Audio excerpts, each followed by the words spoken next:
Cheating the Millennium, the Mounting Explanatory Debts of Scientific Naturalism. 2003 Christopher Michael Langan.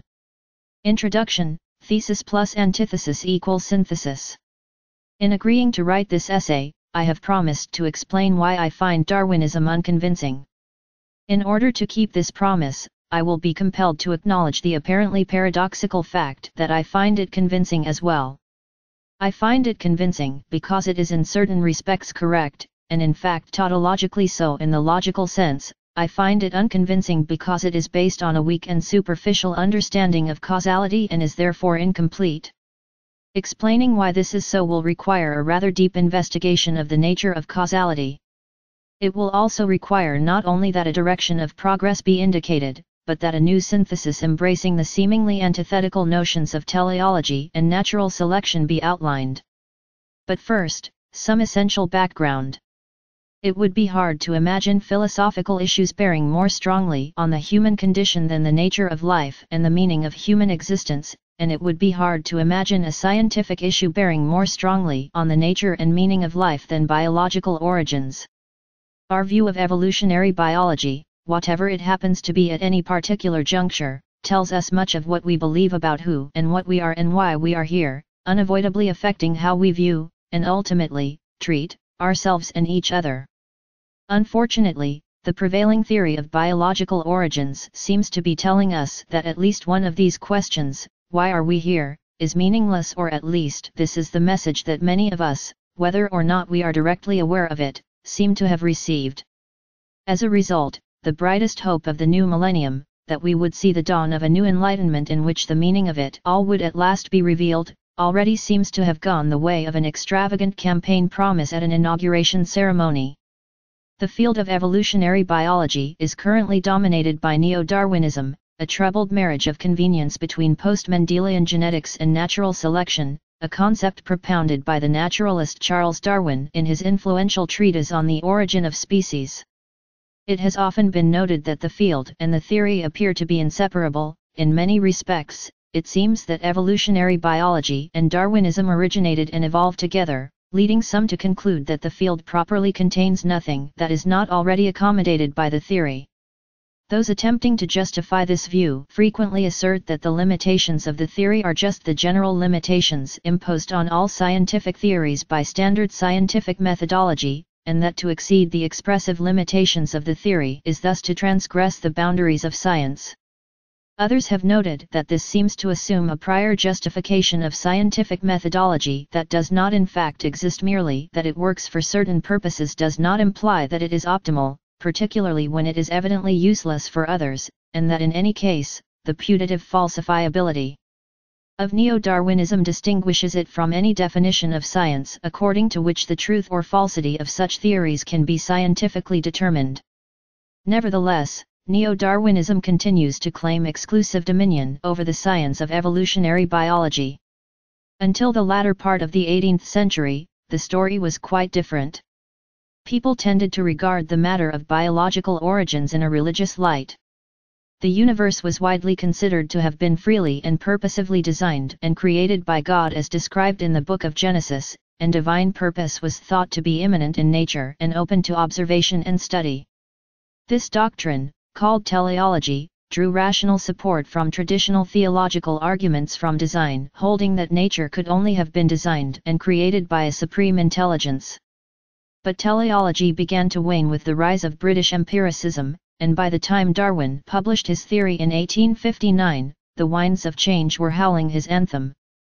Since then, the decline of teleology has accelerated to a point at which every supposedly universal law of nature is confidently presented as irrefutable evidence that natural events unfold independently of intent, and that purpose, divine or otherwise, is irrelevant to natural causation.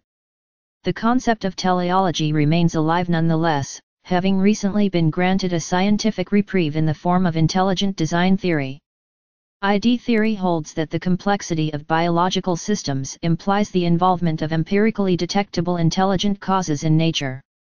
Although the roots of ID theory can be traced back to theological arguments from design, it is explicitly scientific rather than theological in character, and has thus been presented on the same basis as any other scientific hypothesis awaiting scientific confirmation. Rather than confining itself to theological or teleological causation, ID theory technically allows for any kind of intelligent designer, a human being, an artificial intelligence, even sentient aliens.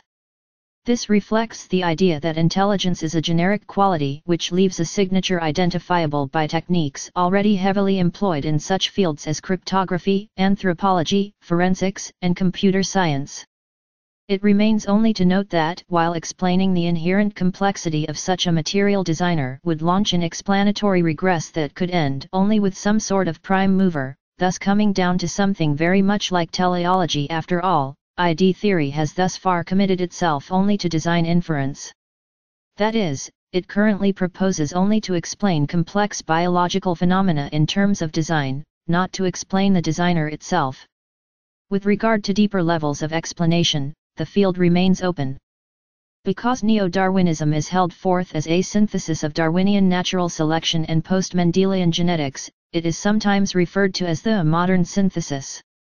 However, it appears to fall somewhat short of this title, for not only is its basic approach to evolutionary biology no longer especially modern, but despite the fact that it is a minority viewpoint counterbalanced by cogent and far more popular alternatives including theistic evolution and ID theory, it actively resists meaningful extension. Many of its most influential proponents have dismissed ID theory virtually on sight, declaring themselves needless of justification or remedial dialectic despite the many points raised against them, and this is not something that the proponents of a modern synthesis would ordinarily have the privilege of doing. A synthesis is ordinarily expected to accommodate both sides of a controversy regarding its subject matter, not just the side favored by the synthesist. Given the dissonance of the neo-Darwinist and teleological viewpoints, it is hardly surprising that many modern authors and scientists regard the neo-Darwinian and teleological theories of biological evolution as mutually irreconcilable, dwelling on their differences and ignoring their commonalities. Each side of the debate seems intent on pointing out the real or imagined deficiencies of the other while resting its case on its own real or imagined virtues. This paper will take a road less traveled, treating the opposition of these views as a problem of reconciliation and seeking a consistent, comprehensive framework in which to combine their strengths, decide their differences, and unite them in synergy. To the extent that both theories can be interpreted in such a framework, any apparent points of contradiction would be separated by context, and irreconcilable differences thereby avoided. The ideal reconciliatory framework would be self-contained but comprehensive, meaning that both theories could be truthfully interpreted within it to the maximum possible extent, and consistent, meaning that irreconcilable differences between the theories could not survive the interpretation process. It would also reveal any biconditionality between the two theories. Were they in any way to imply each other, this would be made explicit.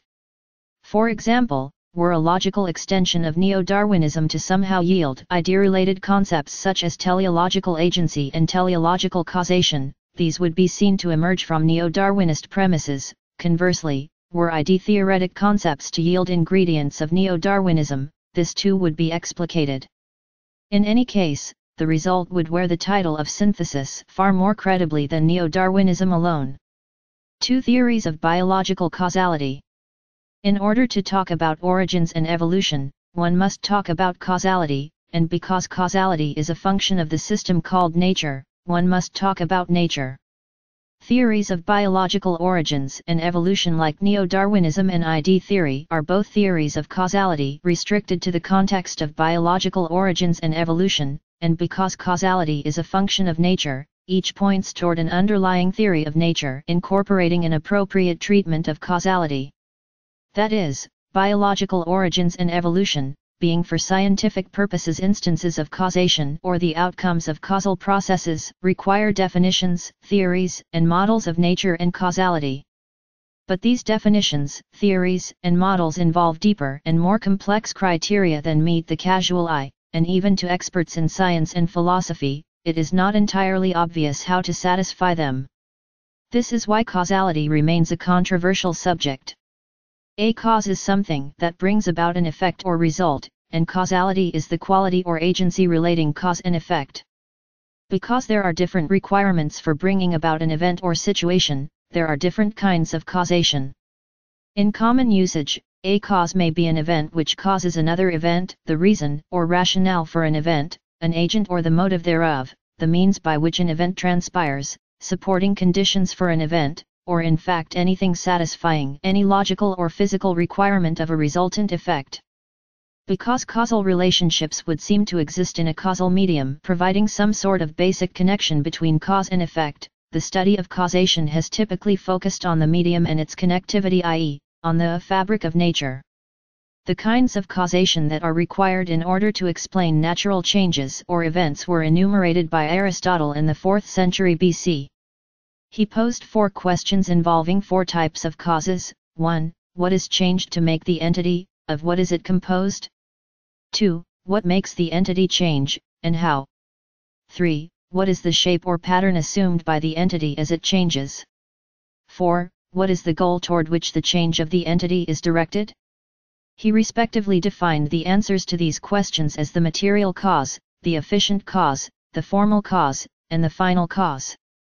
With its explicit allowance for formal and final causation, Aristotle's classification ultimately implies the existence of a purposive, pattern-generating prime mover, and thus laid the groundwork for a teleological explanation of nature that went all but unchallenged for well over a millennium.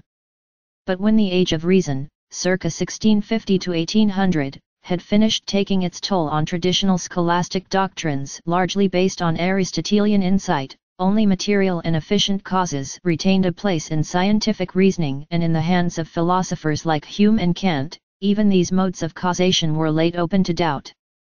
Hume claimed that causal relationships are nothing more than subjective expectations that certain sequences of events observed in the past will continue to be observed in the future, while Kant went on to assert that causality is a category of cognition and perception according to which the mind organizes its experience of basically unknowable objects. Nevertheless, contemporary science retains its concern for material and efficient causes while letting formal and final causes languish in a state of near total neglect.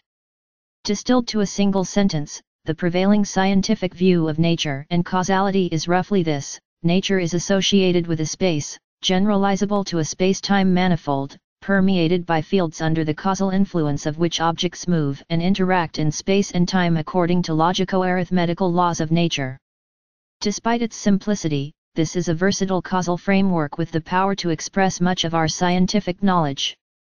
But the questions to which it leads are as obvious as they are unanswered. For example, where do these laws reside? Of what are they composed? How and why did they originate? What are their properties? How do they function, and how are they sustained? In addition to generating questions about natural laws in general, the prevailing oversimplification of causality contains further gaps which have done as much to impede our understanding of nature as to further it. The associated problems are numerous, and they lead to yet another set of questions. For example, is causality formally and dynamically contained, uncontained or self-contained? What is its source, on what does it function, and what additional structure does it predicate of that on which it functions? What is its substance? Is it mental, physical, or both? How does it break down, and if it is stratified, then what are its levels? These questions lead in turn to further questions, and until all of these questions are answered at least in principle, no theory of biological causality stands on terra firma. But before attempting to answer this question, let us have a look at the models of causality on which Neo-Darwinism and ID theory are currently based. Causality according to intelligent design theory. Teleological causation is top-down causation in which the design and design imperative reside at the top, and the individual actualization events that realize the design reside at the bottom.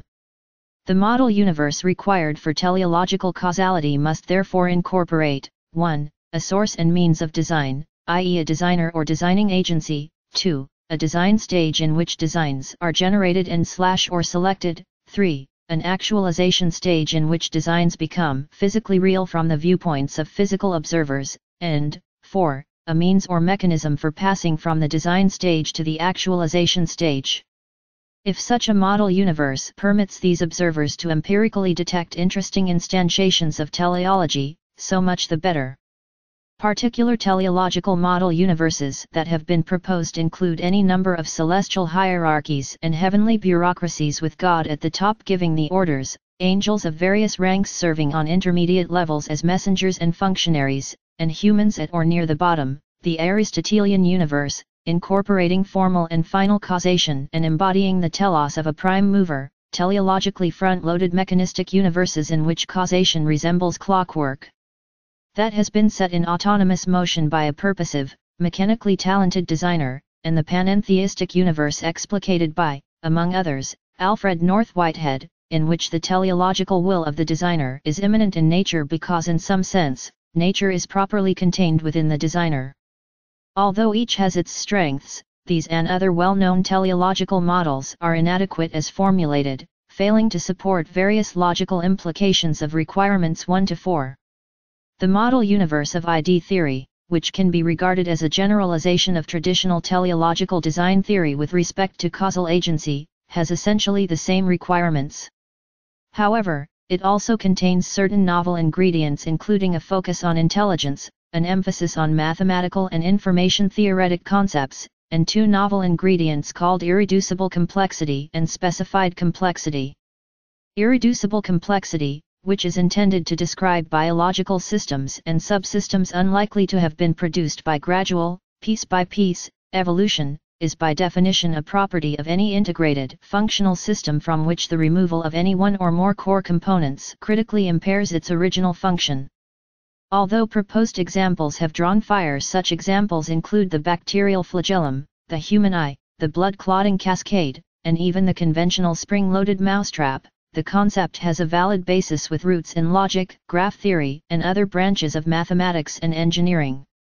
Specified complexity, which is intended as a more general description of the products of intelligent causation, is by definition a property of anything that exhibits a recognizable pattern with a very low probability of occurring by chance.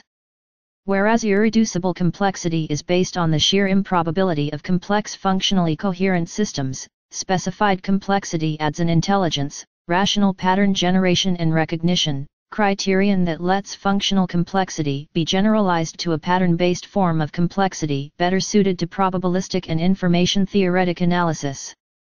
Specified complexity amounts to a relationship between three attributes: contingency, complexity, and specification.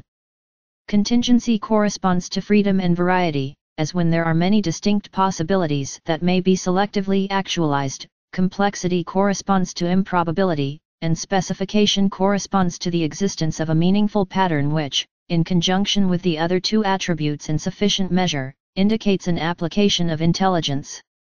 Wherever all three of these attributes are co-instantiated, specified complexity is present. Contingency is associated with specificational and replicational probabilistic resources. Specificational resources consist of a set or class of distinct pre-specified target events, while replicational resources consist of chances for at least one of the specified target events to occur. The chance of occurrence of an instance of specified complexity is the chance that these two kinds of resource will intersect in light of total contingency. For example, the total contingency of a 4-digit lottery consists of the set of all possible drawings over unlimited trials and is associated with the numbers from 0000 to 9999. The specificational resources consist of a subset of distinct pre-specified 4-digit winning numbers to be replicated, matched or predicted, and the replicational resources consist of the tickets purchased. The chance that the lottery will have at least one winner equals the probability of intersection of the set of winning numbers and the set of tickets, given that there are 10,000 distinctly numbered tickets that might have been purchased.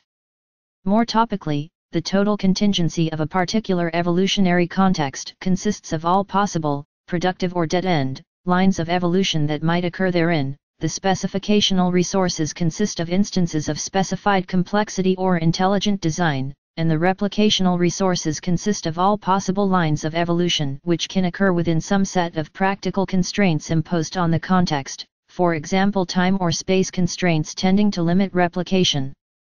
The chance that an instance of specified complexity will evolve equals the probability of intersection of the set of instances and the set of constrained lines of evolution, given the multiplicity of all of the possible lines of evolution that could occur.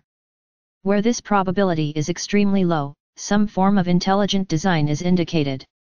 Specified complexity is a powerful idea that yields insight crucial to the meaning and satisfaction of requirements 1 to 4. First, probability estimates for instances of specified complexity are so low as to require that specificational and replicational resources be linked in such a way that such events can actually occur, in effect raising their probability. It must therefore be determined whether the satisfaction of this requirement is consistent with the premise that low probabilities can actually be calculated for instances of specified complexity, and if so, how and why this can be reliably accomplished. And next, it must be shown that the required relationship implies intelligence and design. Up to its current level of detail and coherence, the model universe of ID theory does not necessarily conflict with that of Neo-Darwinism with respect to causality, but rather contains it, requiring only that causality be interpreted in light of this containment. Causality according to Neo-Darwinism. Neo-Darwinism is the application of Darwinian natural selection to modern, post-Mendelian, genetics, which indifferently assumes that genetic mutations occur due to random DNA copying errors. This short but revealing description contains a certain amount of useful information. First, it reveals that causality is being at least partially reduced to some, ontic or epistemic, form of randomness. Even more revealingly, the phrase natural selection explicitly implies that nature is selective. Indeed, the term natural alone is instructive, for it reflects a naturalistic viewpoint according to which existence is ascribed exclusively to the natural world, i.e. nature. In practice, most scientists consider nature to consist of that which is physical, observable, and amenable to empirical investigation as prescribed by the scientific method, in their adherence to which they see themselves as following a naturalistic agenda. This is in keeping with scientific naturalism, a worldview of which Neo-Darwinism is considered representative. Scientific naturalism ascribes existence strictly to the physical or natural world consisting of space, time, matter, and energy. Two strains of naturalism are sometimes distinguished, philosophical and methodological. While philosophical naturalism claims ontological force, methodological naturalism is epistemological in flavor, merely asserting that nature might as well equal the physical world for scientific purposes. But in either case, scientific naturalism effectively confines the scientific study of nature to the physical. So inasmuch as Neo-Darwinism is exemplary of scientific naturalism, it is physical or materialistic in character. In the picture of causality embraced by scientific naturalism, processes are either random or deterministic. In deterministic processes, objects are affected by laws and forces external to them, while in random processes, determinacy is either absent or unknown. A process can be random due to ignorance, statistics, or presumed acausality, that is, because epistemological or observational limitations prevent identification of its hidden causal factors, because its causal outcomes are symmetrically or randomly distributed in the large, or because it is presumed to be non-deterministic. The first two of these possibilities are basically deterministic, while the last is, unverifiably, non-deterministic. So a neo-Darwinist either takes a deterministic view of causality or sees it in terms of the dichotomy between determinism and non-determinism, in either case relying heavily on the theory of probability. In fact, given that natural selection is based on the essentially trivial observation that nature imposes constraints on survival and reproduction, Neo-Darwinism boils down to little more than probability theory, genetics, and a very simple abstract but nominally physical model of biological causality based on survival and reproduction of the fittest or some minor variant thereof. Thus, when its practitioners claim to have generated a prediction, it is generally not a deep secret of nature unearthed by means of advanced theoretical manipulation, but merely the result of applying what amounts to a principle of indifference to some question about mutation, adaptation, selection, or reproduction, running the numbers, and tracking the implications through its simplistic model universe. If there were no such theory as Neo-Darwinism, the same conclusion might have been reached with a straightforward combination of biology, genetics, chemistry, physics, a statistics calculator and a bit of common sense. This is why Neo-Darwinism is so astonishingly able to absorb new effects and mechanisms the minute they come out of the core sciences. Something else that Neo-Darwinism seems to do with astonishing ease is absorb what appear on their faces to be contradictions. For example, many people, some might say a large majority, find it to some degree incredible that what amounts to a principle of indifference can be seriously offered as a causal explanation for the amazing complexity of the biological world, or for that matter any other part of the world. The fact that a principle of indifference is essentially devoid of information implies that Neo-Darwinism yields not a causal explanation of biological complexity, but merely an open-ended simulation in which every bit of complexity delivered as output must have been present as input, any appearances to the contrary notwithstanding.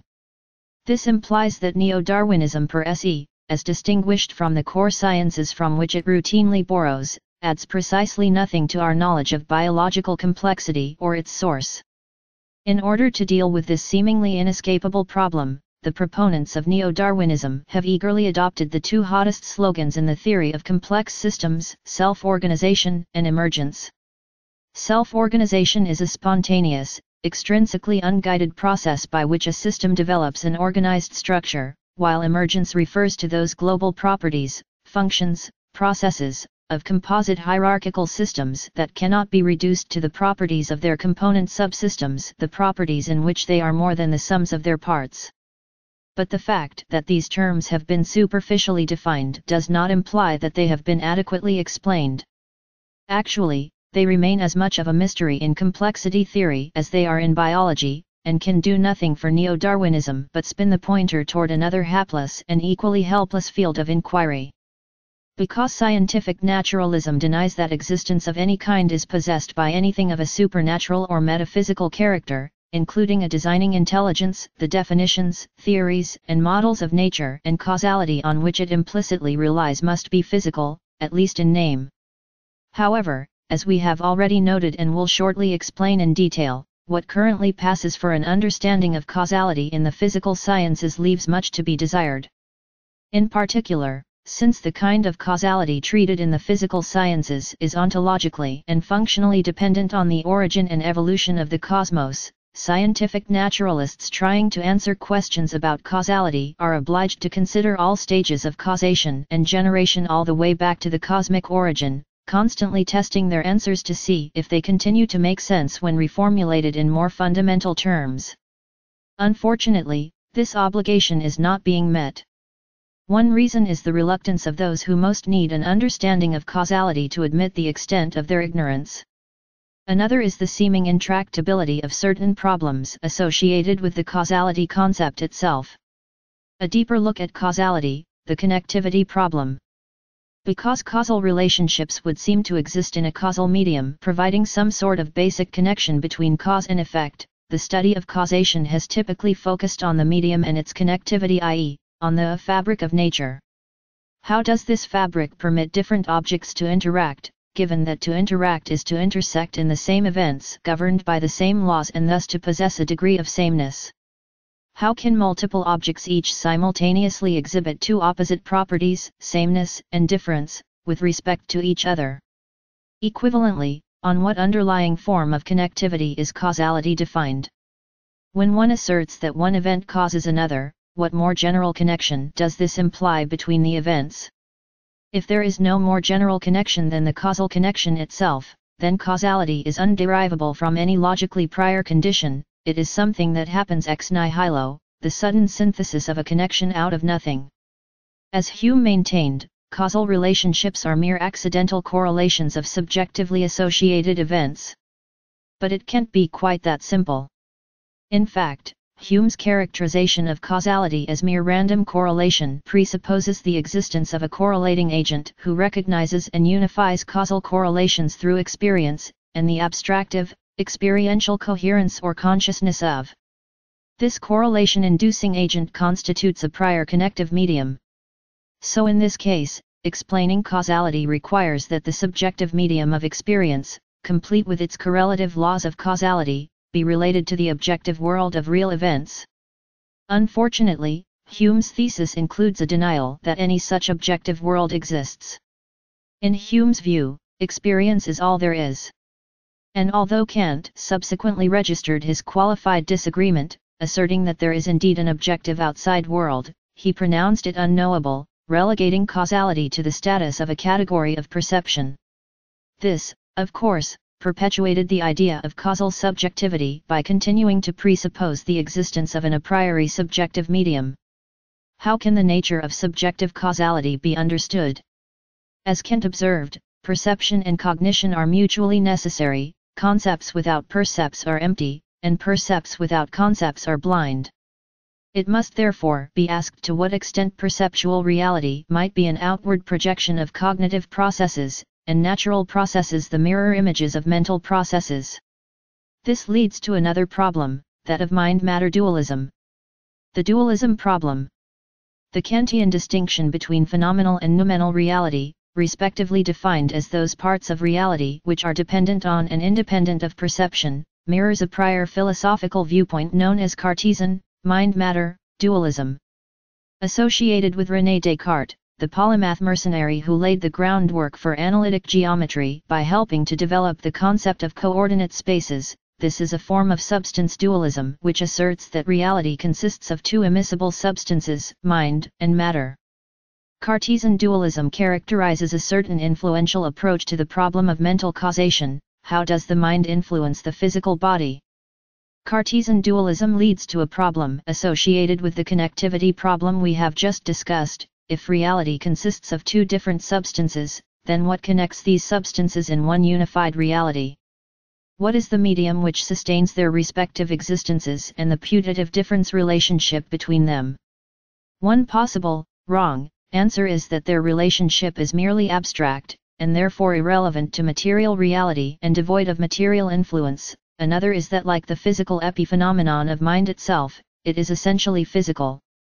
But these positions, which are seen in association with a slew of related philosophical doctrines including physicalism, materialism, naturalism, objectivism, epiphenomenalism, and eliminativism, merely beg the question that Cartesian dualism was intended to answer, namely the problem of mental causation. Conveniently, modern logic affords a new level of analytical precision with respect to the Cartesian and Kantian dichotomies. Specifically, the branch of logic called model theory distinguishes theories from their universes, and considers the intervening semantic and interpretative mappings.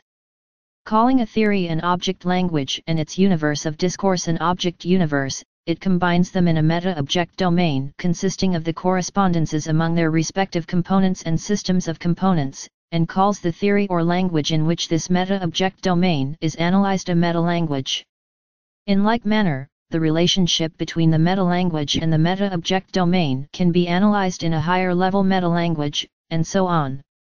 Because this situation can be recursively extended, level by level and meta-language by meta-language, in such a way that languages and their universes are conflated to an arbitrary degree, reality can with unlimited precision be characterized as a metalinguistic meta-object.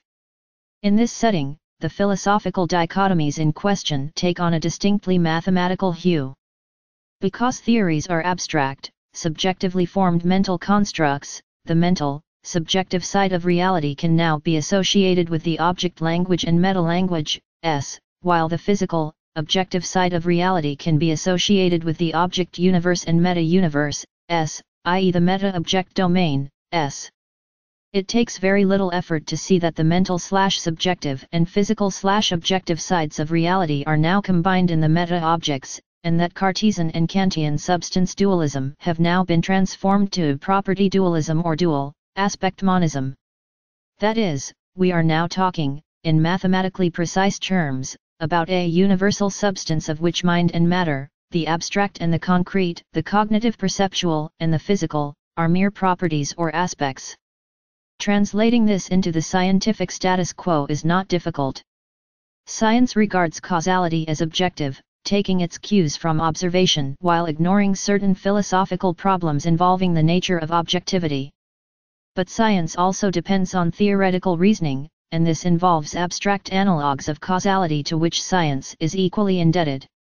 To the extent that scientific theories accurately describe the universe, they are isomorphic to the universe. In order that nature be amenable to meaningful theorization, science must therefore assume that the basic cognitive ingredients of theories, and for that matter the perceptual ingredients of observations, mirror the corresponding ingredients of nature up to some minimal but assured level of isomorphism.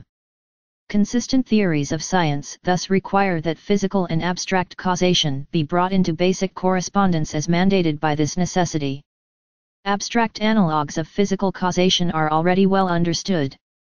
Logically, causality is analogous to implication, an active or passive relationship between antecedents and consequents. Theoretically, it is analogous to the application of rules of inference to expressions formulated within a theory. Linguistically, it amounts to substitution or production according to the rules of a generative grammar, and mathematically, it amounts to the application of a rule, mapping, function, operation or transformation.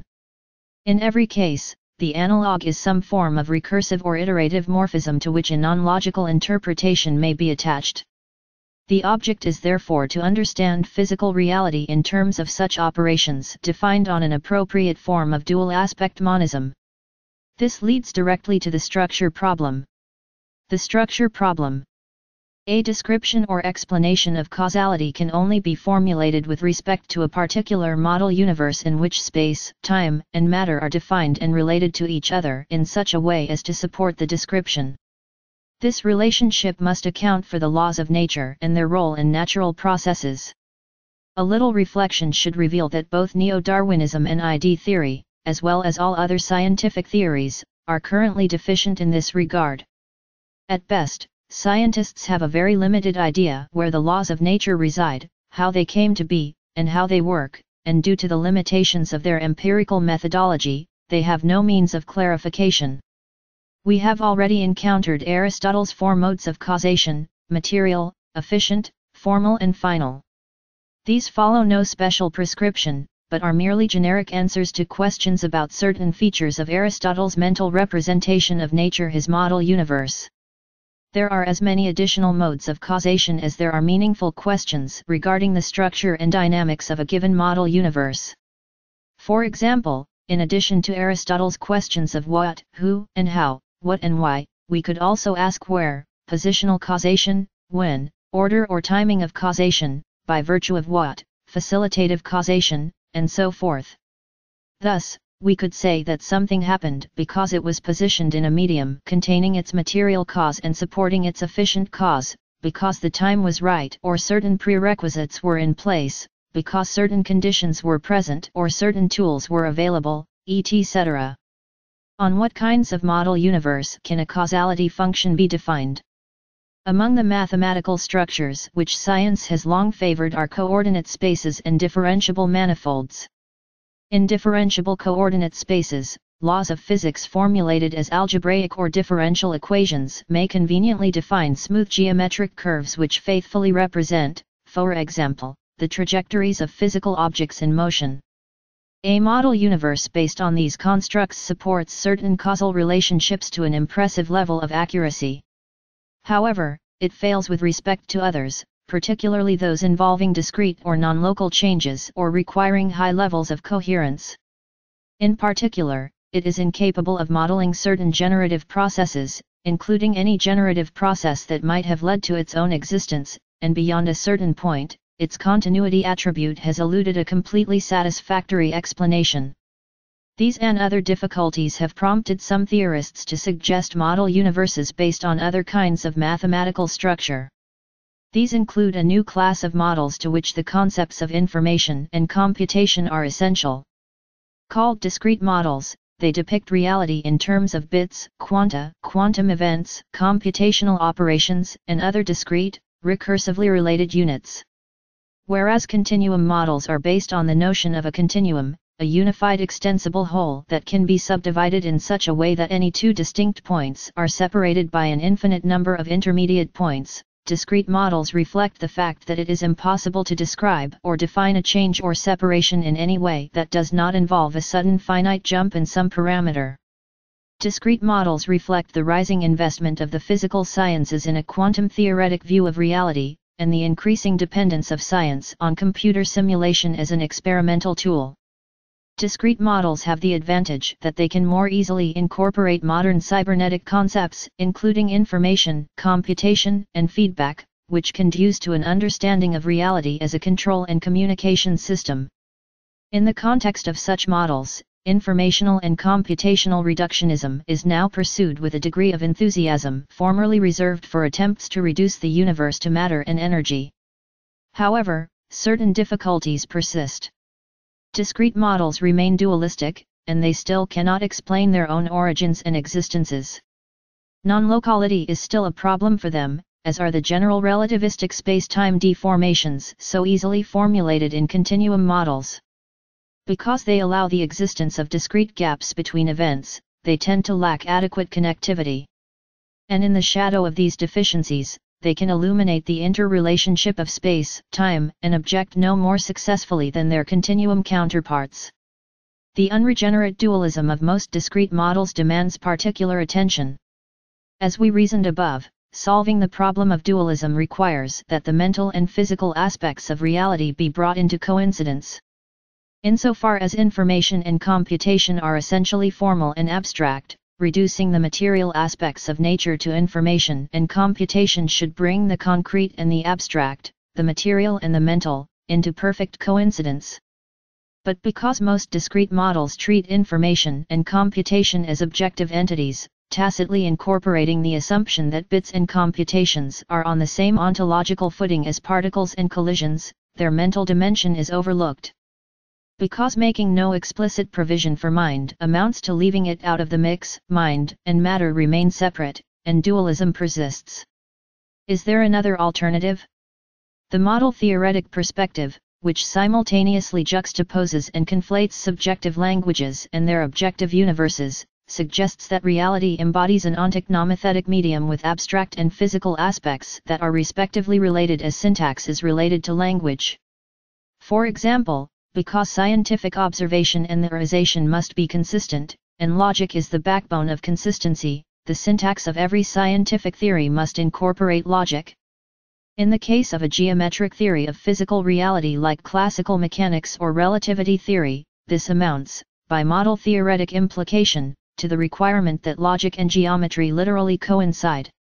But where geometry is a property of physical space-time, so then is logic, and if logic resides in space-time, then so must logical grammar.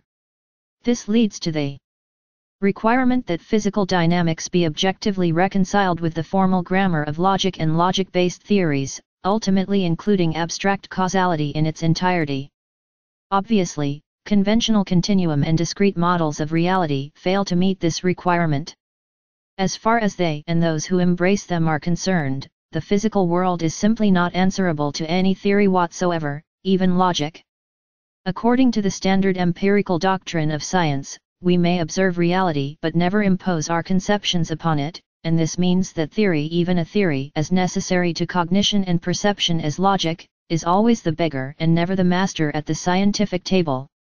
The reason for this situation is clear. Scientists need a means of guarding against the human tendency to confuse their inner subjective worlds, replete with fantasy and prejudice, with the factual external world conventionally studied by science.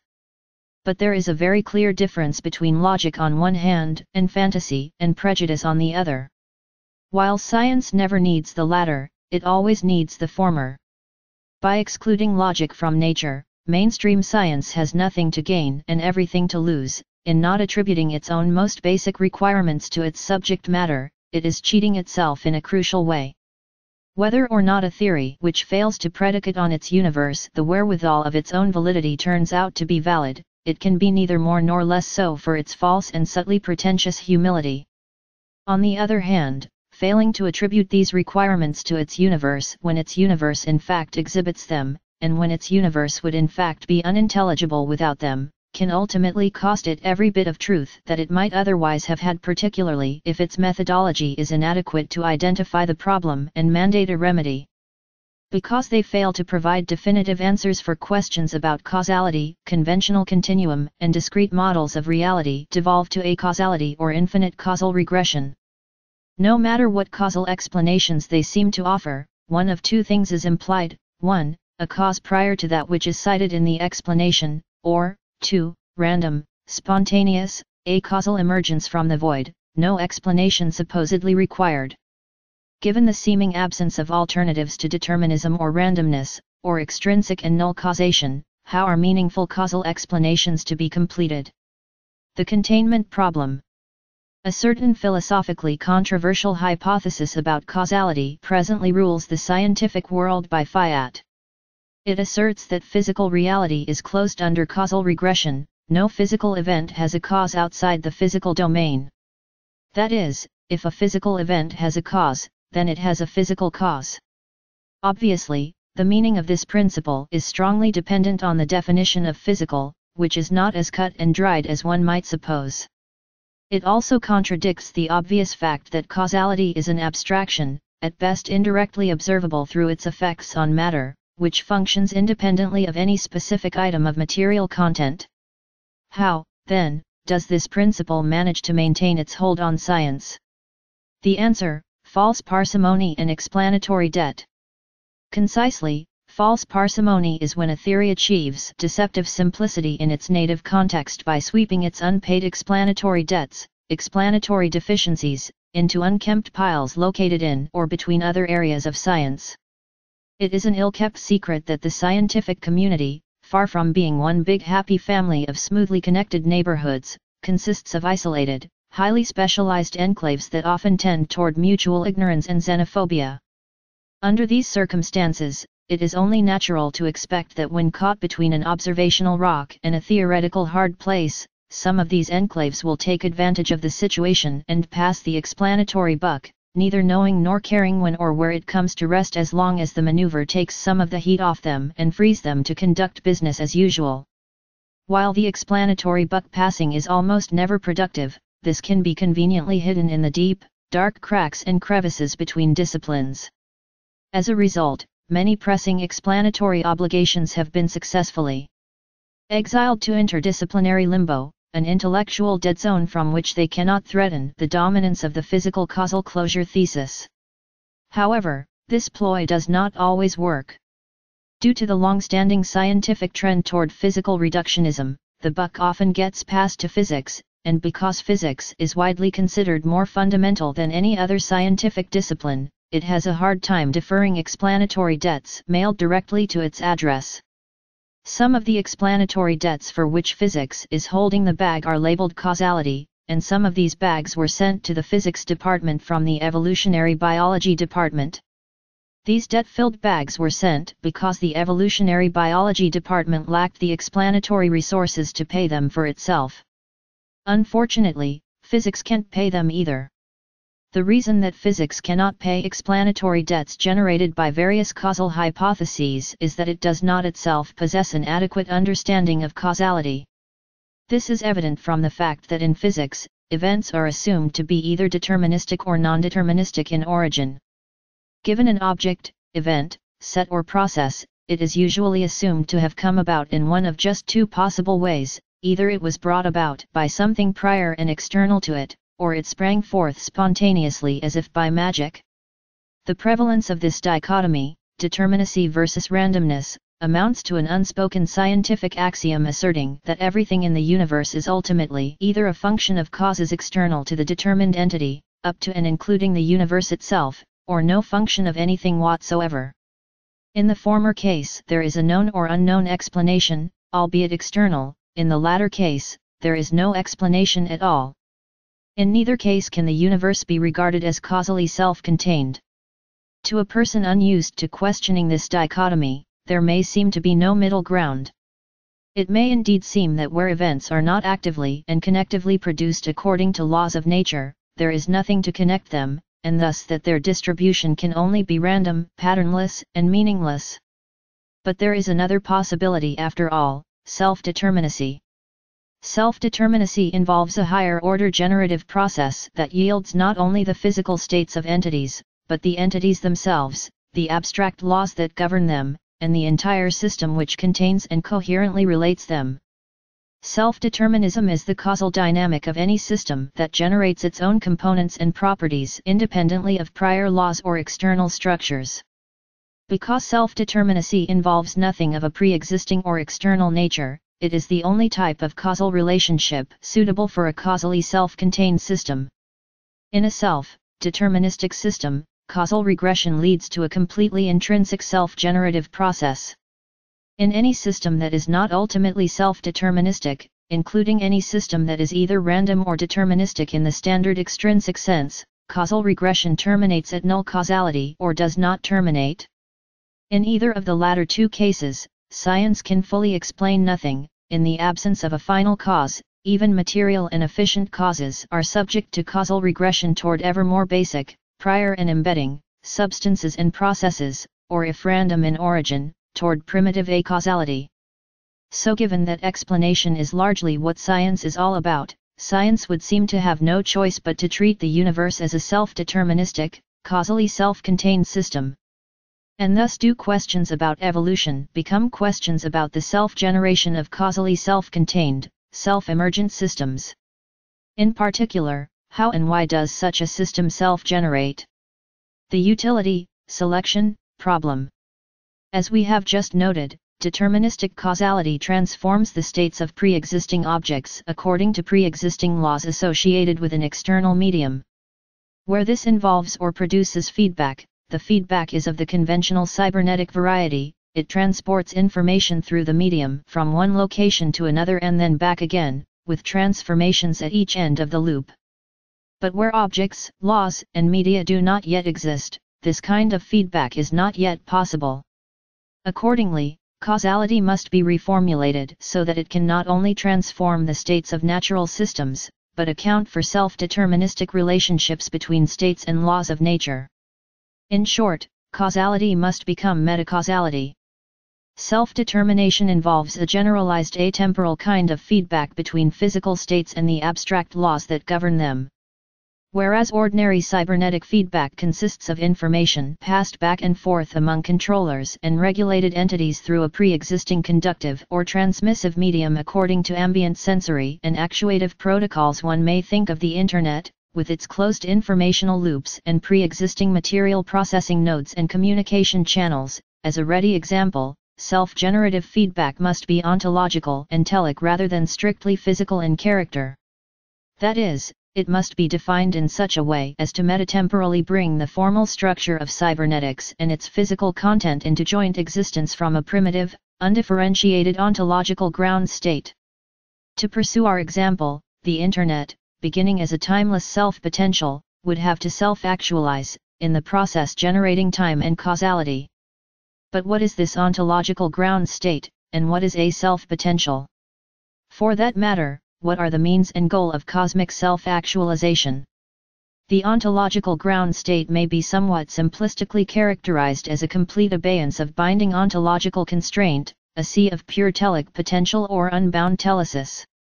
Self-potential can then be seen as a telic relationship of two lower kinds of potential states, the possible sets of definitive properties possessed by an entity along with their possible values, and potential laws, nomological syntax, according to which states are defined, recognized, and transformed.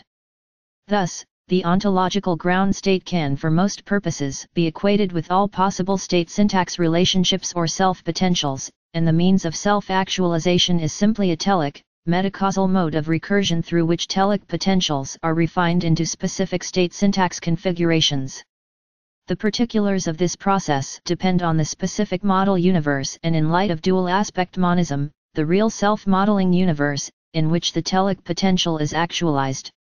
And now we come to what might be seen as the pivotal question: what is the goal of self-actualization? Conveniently enough, this question contains its own answer: self-actualization, a generic analogue of Aristotelian final causation and thus of teleology, is its own inevitable outcome and thus its own goal.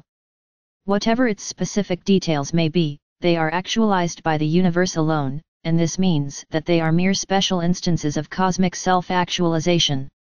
Although the word goal has subjective connotations, for example, some definitions stipulate that a goal must be the object of an instinctual drive or other subjective impulse, we could easily adopt a reductive or functionalist approach to such terms, taking them to reduce or refer to objective features of reality.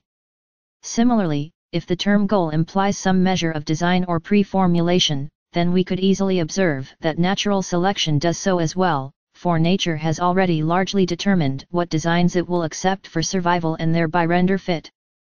Given that the self-containment of nature implies causal closure, implies self-determinism, implies self-actualization, how is self-actualization to be achieved? Obviously, nature must select some possible form in which to self-actualize.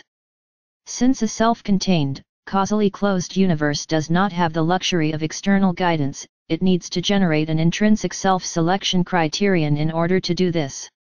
Since utility is the name already given to the attribute which is maximized by any rational choice function, and since a totally self-actualizing system has the privilege of defining its own standard of rationality, we may as well speak of this self-selection criterion in terms of global or generic self-utility. That is, the self-actualizing universe must generate and retrieve information on the intrinsic utility content of various possible forms that it might take. The utility concept bears more inspection than it ordinarily gets.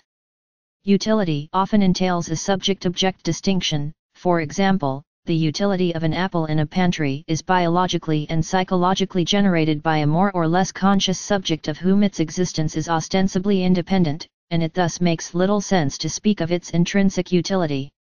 While it might be asserted that an apple or some other relatively non-conscious material object is good for its own sake and thus in possession of intrinsic utility, attributing self-interest to something implies that it is a subject as well as an object, and thus that it is capable of subjective self-recognition. To the extent that the universe is at once an object of selection and a self-selective subject capable of some degree of self-recognition, it supports intrinsic utility, as does any coherent state-syntax relationship. An apple, on the other hand, does not seem at first glance to meet this criterion. But a closer look again turns out to be warranted. Since an apple is a part of the universe and therefore embodies its intrinsic self-utility, and since the various causes of the apple, material, efficient and so on, can be traced back along their causal chains to the intrinsic causation and utility of the universe, the apple has a certain amount of intrinsic utility after all. This is confirmed when we consider that its taste and nutritional value, wherein reside its utility for the person who eats it, further its genetic utility by encouraging its widespread cultivation and dissemination.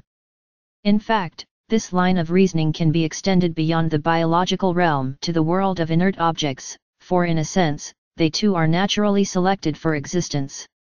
Potentials that obey the laws of nature are permitted to exist in nature and are thereby rendered fit, while potentials that do not are excluded.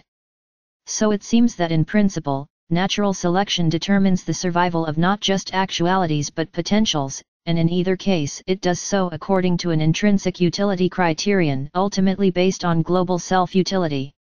It is important to be clear on the relationship between utility and causality.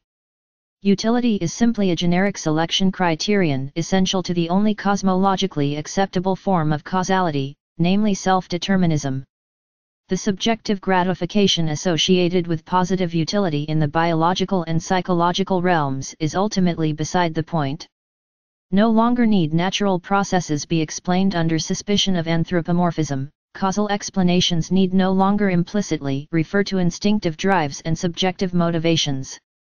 Instead, they can refer directly to a generic objective drive, namely intrinsic causality, the drive of the universe to maximize an intrinsic self-selection criterion over various relational strata within the bounds of its internal constraints. Teleology and scientific naturalism are equally satisfied. The global self-selection imperative to which causality necessarily devolves is a generic property of nature to which subjective drives and motivations necessarily reduce, for it distributes by embedment over the intrinsic utility of every natural system. Intrinsic utility and natural selection relate to each other as both reason and outcome. When an evolutionary biologist extols the elegance or effectiveness of a given biological design with respect to a given function, as in the wings of a bird are beautifully designed for flight, he is really talking about intrinsic utility, with which biological fitness is thus entirely synonymous. Survival and its requisites have intrinsic utility for that which survives, be it an organism or a species. That which survives derives utility from its environment in order to survive and as a result of its survival. It follows that Neo-Darwinism, a theory of biological causation whose proponents have tried to restrict it to determinism and randomness, is properly a theory of intrinsic utility and thus of self-determinism. Although Neo-Darwinists claim that the kind of utility driving natural selection is non-teleological and unique to the particular independent systems being naturally selected, this claim is logically insupportable. Causality ultimately boils down to the tautological fact that on all possible scales, nature is both that which selects and that which is selected, and this means that natural selection is ultimately based on the intrinsic utility of nature at large. But in light of causal self-containment, so is teleology. Why, then, do so many supporters of teleology and Neo-Darwinism seem to think them mutually exclusive?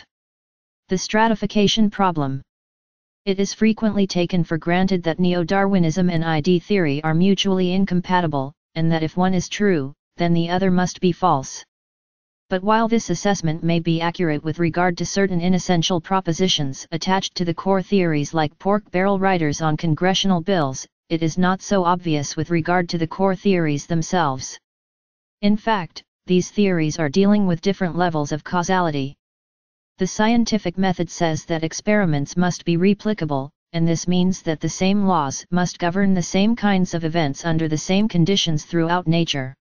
So where possible, the laws of nature are scientifically formulated in such a way that they distribute over space and time, the same laws applying under similar conditions at all times and places.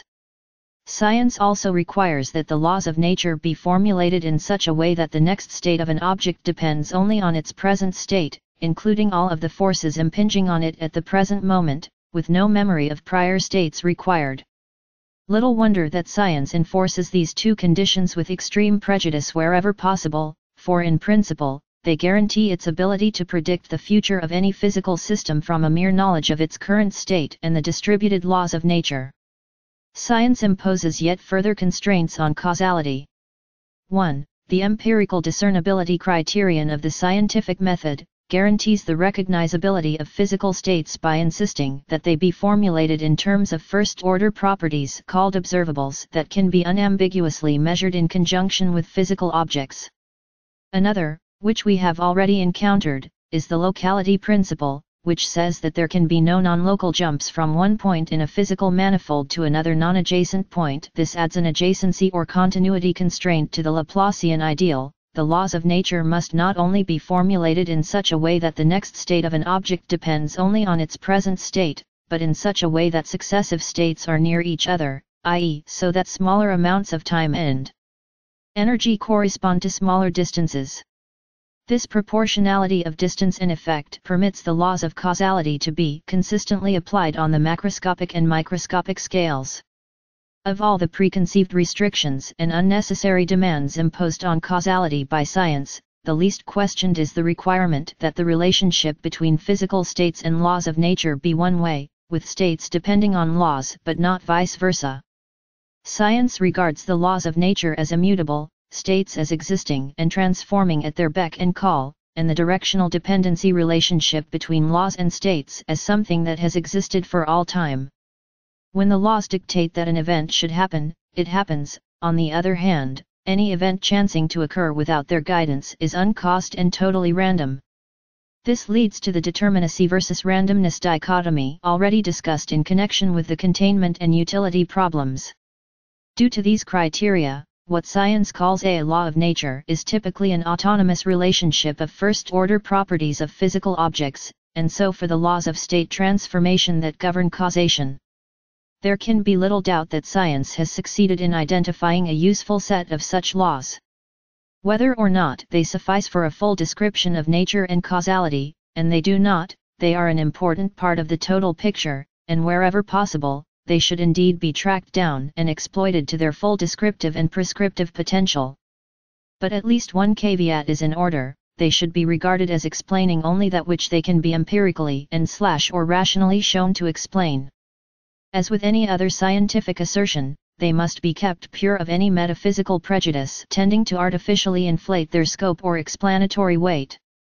It is thus a matter of no small concern that in pursuing its policy of causal simplification, the scientific mainstream seems to have smuggled into its baggage compartment a certain piece of Contraband which appears, despite its extreme resistance to rational or empirical justification, to be masquerading as a tacit meta-law of nature. It states that every higher-order relationship of objects and events in nature, regardless of complexity or level of dynamic integration, must be strictly determined by distributed laws of nature acting independently on each of its individual components. Along with the other items on the Neo-Laplacian wish list of causal conveniences to which the scientific mainstream insists that nature be held, this criterion betrays a marked preference for a bottom-up approach to causation, suggesting that it be called the Bottom-Up Thesis. The Bottom-Up Thesis merely underscores something that we already know about the scientific mainstream. It wants with all of its might to believe that in principle, the whole destiny of the natural world and everything in it can be exhaustively predicted and explained on the basis of 1. A Laplacian snapshot of its current details, and 2. A few distributed laws of nature from which to exhaustively develop the implications. So irresistible is this desire that some of those caught in its grip are willing to make a pair of extraordinary claims. The first is that science has completely explained some of nature's most complex systems in terms of microscopic random events simply by generically classifying the microscopic events that might possibly have been involved in their realization. The second is that observed distributions of such events, which they again call random, prove that no system in nature, regardless of its complexity, has ever come into being from the top down. The genotype to phenotype mapping is a case in point.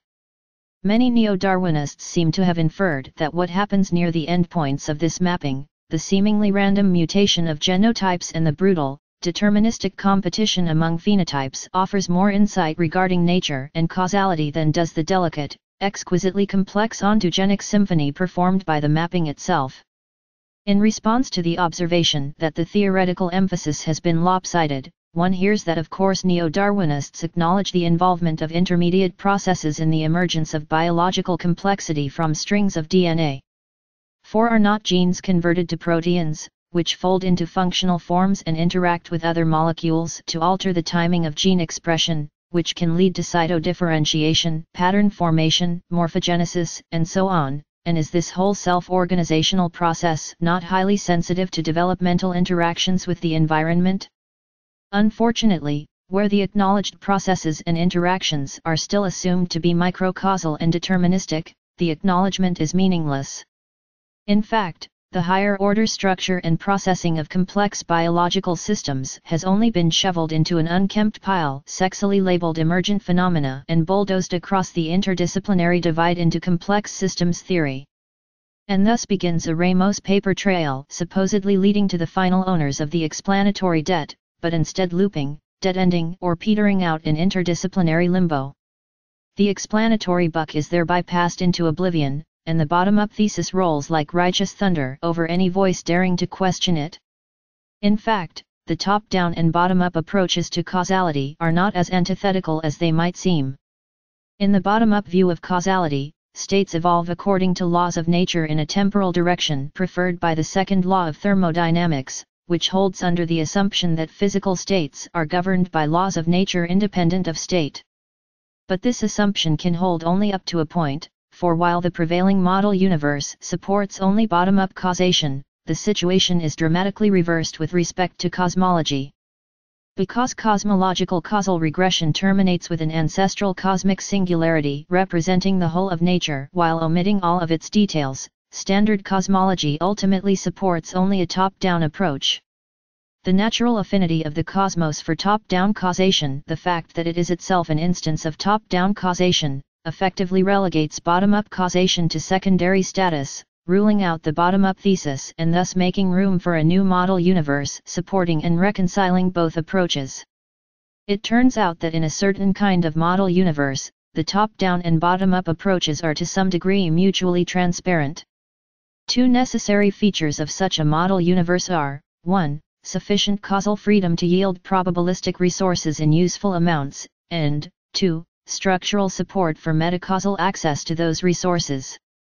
As it happens, a well-known ingredient of nature, quantum uncertainty, provides the required sort of causal freedom.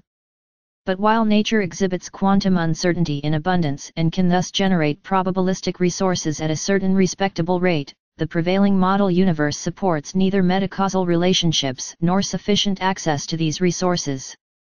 In fact, it fails to adequately support even quantum mechanics itself. The new model universe must remedy these shortcomings, but how? Synthesis: some essential features of a unifying model of nature and causality. Classical mechanics, inarguably one of the most successful theories in history, is often cited as a model of theoretical progress in the sciences. When certain problems arose that could not be solved within its conceptual framework, it was extended to create a meta-theory in which it exists as a limiting case. In fact, this was done thrice in fairly rapid succession. The first extension created the special theory of relativity, in which classical mechanics holds as a low to medium velocity limit. The second created the general theory of relativity, in the curved spacetime manifold of which the flat Minkowskian manifold of special relativity holds as a local limit. And the third created quantum mechanics, in which classical mechanics holds as a decoherence limit. Indeed, whenever a theory is extended by adjoining to it one or more new concepts, this creates a meta-theory expressing the relationship between the adjoint concept, S, and the original theory. The model universe of Neo-Darwinism is just a special-purpose refinement of the continuous coordinate spaces of classical mechanics, and its causal limitations are shared by Neo-Darwinism and most other scientific theories. This is because most sciences, not including certain branches of physics and engineering, have been unable to absorb and utilize the relativistic and quantum extensions of the classical model, each of which suffers in any event from many of the same difficulties with causality. It follows that another extension is required, and since Neo-Darwinism holds true within a limited causal domain, it must hold in this extension as a limiting case, minus its inessential philosophical baggage. In other words, causality must become the objective, distributive limit of metacausality. Such an extension has already been described, and it embodies solutions for all of the problems discussed in this paper. Concisely, it embeds physical reality in an extended logico-algebraic structure, a self-configuring self-processing language or SCSPL. SCSPL incorporates a pregeometric conspansive manifold in which the classical spacetime manifold is embedded as a limiting configuration. SCSPL brings formal and physical causality into seamless conjunction by generically equating the laws of nature with SCSPL syntax, and then contracting the semantic, model-theoretic correspondence between syntax and state, or laws and observables, so that they coincide in syntactic operators, physical quanta of self-transducing information. Through properties called hology, syntactic self-similarity, and triality, space-time object conflation, total systemic self-containment is achieved.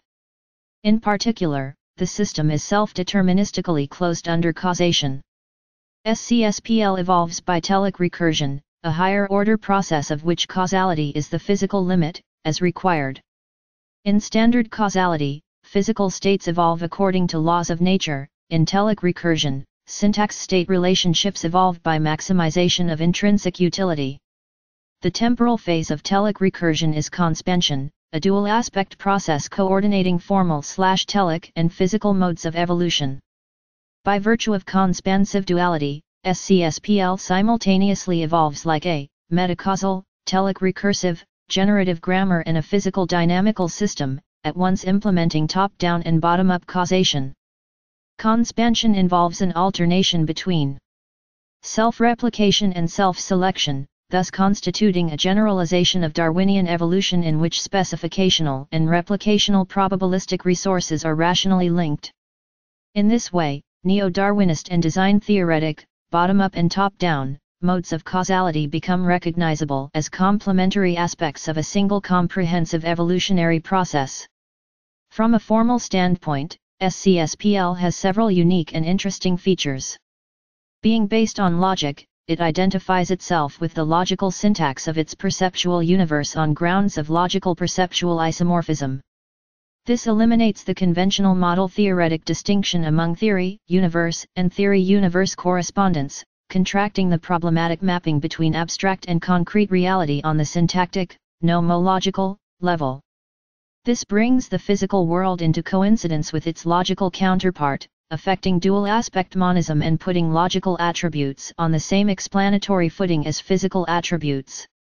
SCSPL thus adjoins logic to nature, injecting nature with the abstract logical infrastructure of perception and theorization and endowing physical reality with the remedial conceptual apparatus demanded by the problems, paradoxes, and explanatory deficiencies straining its classical descriptions.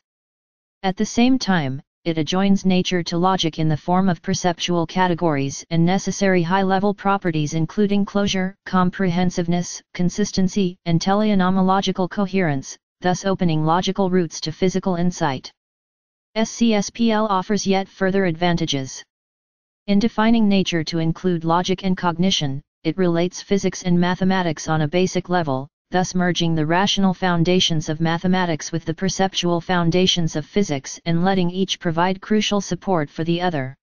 By affording an integrated conceptual framework for prior conflicting extensions of classical reality, it sets the stage for their ultimate reconciliation. And its cross-interpretation of the cognitive and physical aspects of nature renders the universe self-explaining and self-modeling, thus affecting self-containment on the theoretic and model-theoretic levels.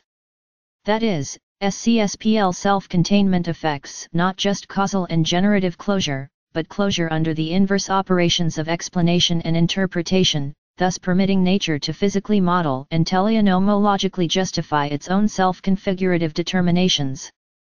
In SCSPL, natural laws and physical states are seen as expressions of the intrinsic utility of nature by and for nature. The reflexive self-processing and telic self-configuration functions of SCSPL imply that nature possesses generalized functional analogues of human self-awareness and volition, and thus a generalized capacity for utilitarian self-design. The self-design and self-modeling capacity of nature suggests that the universe is a kind of stratified self-simulation in which the physical and logico-telic aspects of reality can be regarded as respectively simulated and simulative in a generalized quantum computational sense. This makes SCSPL relevant to self-organization, emergence and other complexity-theoretic phenomena increasingly attractive to the proponents of Neo-Darwinism and other causally challenged theories. At the same time, the fact that SCSPL evolution is both nomologically coherent and subject to a rational intrinsic utility criterion implies that the universe possesses properties equivalent to generalized intelligence, suggesting the possibility of an integrated SCSPL approach to the problems of consciousness and evolution. The overall theory, which logically extends the concepts of nature and causality to SCSPL and telic recursion, thereby merging the perceptual manifold with its cognitive and telic infrastructure, is known as the Cognitive Theoretic Model of the Universe or CTMU, and its approach to biological origins and evolution is called teleologic evolution. Based on the concept of telic recursive metacausation, teleologic evolution is a dynamic interplay of replication and selection through which the universe creates itself and the life it contains. Teleologic evolution is a stratified process which occurs on levels respectively associated with the evolution of the cosmos and the evolution of life, thus permitting organic evolution to mirror that of the universe in which it occurs. It improves on traditional approaches to teleology by extending the concept of nature in a way eliminating any need for supernatural intervention, and it improves on Neo-Darwinism by addressing the full extent of nature and its causal dynamics. Due to their implicit reliance on different notions of causality, teleology and evolution were once considered mutually exclusory. While teleology appears to require a looping kind of causality consistent with the idea that ends are immanent in nature, even in beginnings, evolution seems to require that mutation and natural selection exhibit some combination of non-determinacy and linear determinacy. In contrast, the phrase teleologic evolution reflects their complementarity within a coherent self-configurative ensemble identifying nature with its own utilitarian self-actualization imperative. In the associated metacausal extension of physical reality, the two central processes of evolution, replication, and selection, are seen to occur on at least two mutually facilitative levels respectively associated with the evolution of the universe and that of organic life. Meanwhile, the intrinsic utility criterion of self-selection implies that nature, as rationally defined in the CTMU, possesses a generalized form of intelligence by which all levels of evolution are driven and directed, equating selection with specification and metacausally relating it to replication. Reality is united with its generative principle by the rational linkage between the domain and codomain of the teleological, meta-Darwinian level of natural selection. Because nature consists of all that is logically relevant to perception, and logic consists of the rules of thought and therefore comprises an essential theory of cognition, the CTMU couples mind and nature in a way suggestive of Ouroboros divided and reunited two intimately entwined constrictors, estranged centuries ago by mind-body dualism but now locked in a renewed embrace, each swallowing the other's entailments. Perhaps this reunion will deter the militant torch-bearers of scientific naturalism from further reneging on their explanatory debts and fleecing mankind of its millennial hopes and dreams after all. And if so, then perhaps mankind can snuff the rapidly dwindling fuse of its insidious ontological identity crisis while these hopes and dreams still have a fighting chance of realization, and the intrinsic utility of mankind is still salvageable. Cheating the